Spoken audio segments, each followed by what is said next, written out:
Hello বন্ধুরা, আজ আপনাদের কাছে টমেটো ধনেপাতা দিয়ে আলুর দমের রেসিপি নিয়ে এসেছি। তার জন্য আলুগুলোকে আগে থেকে সেদ্ধ করে টুকরো করে নিয়েছি। আর এবার কড়াই চাপিয়ে মা 3 বলা তেল দিয়ে দিল। আর একটা বড় সাইজের পেঁয়াজ কুচিয়ে রেখেছিল, ওইটা দিয়ে দিল। এবার পেঁয়াজটা একটু লাল করে ভাজতে হবে।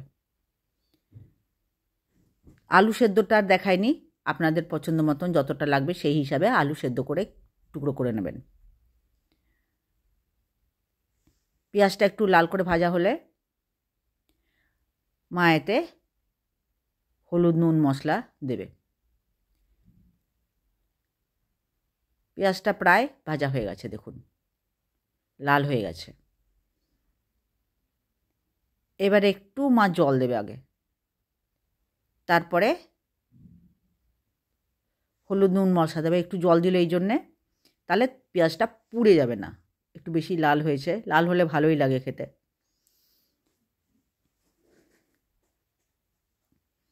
আদা বাটা দিল 1 চামচের একটু বেশি করেই। আর রসুন বাটা পুরো 1 চামচ, ওটা একটু বেশি দিয়েছে। আর রসুন বাটা একটু কম, এটা 1 চামচ। এবারে আদা রসুনটা একটু কষিয়ে নেবে, তারপরে হলুদ নুন মশলা দেবে। আর একটু জল দিয়ে দিল, কারণ ফের পুড়ে যেতে পারে, খুব আঁচটা তেজ হচ্ছে। নুন দিয়ে দিল পরিমাণ মতন। হলুদ দেবে 2 চামচ, 1.5 চামচ মতন, 2 চামচ না 1.5 চামচ মতন হলুদ দিল। আর ধনে জিরে গোলমরিচ গুঁড়ো মিক্সড করা আছে, ওটা দেবে 2 চামচ। এই সময় আপনারা যে যেমন ঝাল খাবেন সেরকম গুঁড়ো লঙ্কা দিয়ে দেবেন, এবং চিড়ে রাখা লঙ্কাও দিয়ে দেবেন। 2 চামচ মশলা দিল। এবার এটা একটু কষাবে। টমেটোগুলোও দিয়ে দিল। এখানে 3টে টমেটো কেটেছে, কিন্তু এখনকার টমেটোগুলো হাইব্রিডের আর মিষ্টি, টক না, যার জন্যে 3টে দিলেও টক টক হয় না। কিন্তু আলুর দম একটু টক টক খেতে ভালো লাগে, মিষ্টি আলুর দম ভালো লাগে না। টমেটোটা একটু আগে কষিয়ে নেবে ভালো করে। টমেটো গলে গেলে এতে জল দেবে।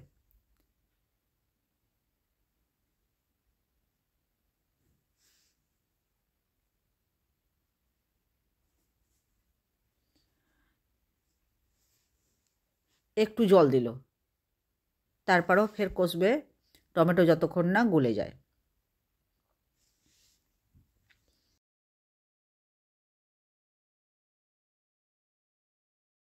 আপনারা কে কোথা থেকে দেখছেন? আপনাদের যদি আমার রেসিপি ভালো লাগে তাহলে কমেন্ট করে নিশ্চয় করে জানাবেন, এবং আপনারা কোথা থেকে দেখছেন সেটাও জানাবেন, তাহলে আমি আপনাদের ধন্যবাদ জানাবো। দেখুন প্রায় টমেটো গলে এসছে। এইবারে এতে আলুগুলো দিয়ে দেবে। আর বলে রাখি, এখানে মা তেঁতুল দিয়েছে, মা একটু পরে দিয়েছিল। তেঁতুল যেটা দেবেন আলু দেওয়ার পরপর তেঁতুল দিয়ে দেবেন। আলু যখন দেবেন তখনই তেঁতুলটা দিয়ে দেবেন। তেঁতুল দিলে এই মিষ্টি ভাবটা চলে যায়, একটু টকটক হয়। তো মা একটু পরে দিয়েছিল, একটু আগে দেবেন। টমেটোগুলো সব গলে গেছে।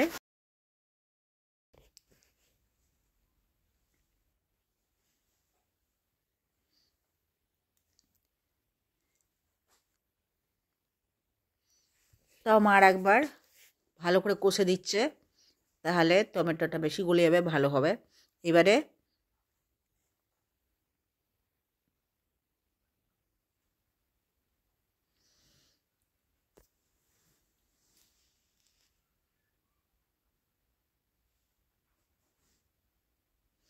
বেশি করে কষলে হবে, আদা রসুনের গন্ধ মশলার গন্ধ চলে যাবে, টমেটোরও একটা কাঁচা কাঁচা গন্ধ করে সেটাও চলে যাবে, যেহেতু সেদ্ধ আলুর দম করছি।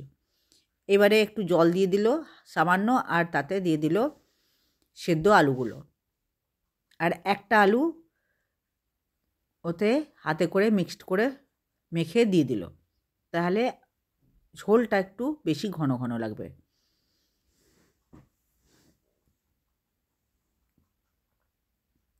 এমনিতে অনেকটা টমেটো আছে, ঘন লাগবে, কিন্তু একটা আলু ভেঙে মেখে দিয়ে দিল ওতে।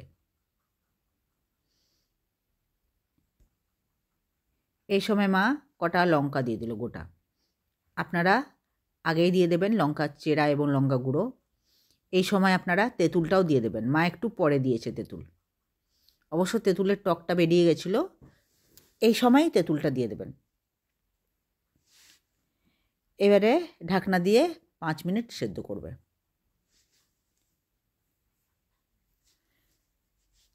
ঢাকনা খুলে দিল, সেদ্ধ হয়ে গেছে। এবার একবার নেড়ে চেড়ে নিল। এবারে ধনেপাতা ছিটিয়ে দিল। তরকারিটা রান্না হয়ে গেছে। আপনারা এরকম করে রান্না করে খেয়ে দেখবেন, আপনাদের যদি ভালো লাগে লাইক শেয়ার সাবস্ক্রাইব করে দেবেন। এবং আপনি যদি নতুন দেখছেন তাহলে লাইক শেয়ার সাবস্ক্রাইবের সাথে সাথে পাশে থাকা বেলটাও টিপে দেবেন, তাহলে আমি নতুন কোনো রেসিপি দিলে খুব সহজেই আপনার কাছে পৌঁছে যাবে। এই দেখুন মা এখন তেঁতুলটা দিয়ে দিল, কিন্তু আপনারা একটু আগে দেবেন ও রসটা বেরোবার জন্য। মা তেঁতুলটা ধুয়ে এখন দিয়ে দিল, আর একটু ফুটিয়ে নিয়ে নামিয়ে দেবেন। দেখুন হয়ে গেছে। এই আলুর দম রুটি পরোটা দিয়ে ডাল ভাত দিয়েও খেতে খুব ভালো লাগে। এই দেখুন মা তরকারিটা নামিয়ে দিয়েছে। ভিডিও দেখার জন্য আপনাদের অনেক অনেক ধন্যবাদ।